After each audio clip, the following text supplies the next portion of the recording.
Allora, signore e signori, siamo pronti. Io chiederei un applauso, anche se magari lo pronuncerò in maniera un po', diciamo, cafona, perché non ho capito bene come pronunciarlo, però credo che sia giusto. Loro sono, comunque l'applauso vado lo stesso, Pons in Chess, dico bene. Giusto, Oh. giusto, panza in chest. Oh, poi ci faremo spiegare meglio bene perché, per come, qual è la traduzione sia letteraria che Assolutamente. trasletteraria, ma entriamo subito nel mondo di questi PIC, come si potrebbe anche utilizzando l'acronimo, una situazione vi direi decisamente più elettrica. Con che cosa cominciamo? Cominciamo con un nostro pezzo che si intitola On White Fit. All right, PIC.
Grazie.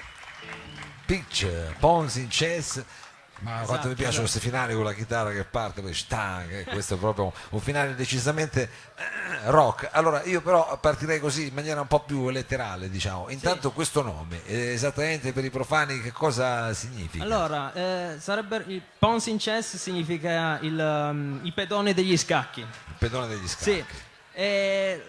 Il nome viene da una strofa di War Pigs dei Black Sabbath. La facevo Sì, anche io. per cominciare tranquilli. Esatto.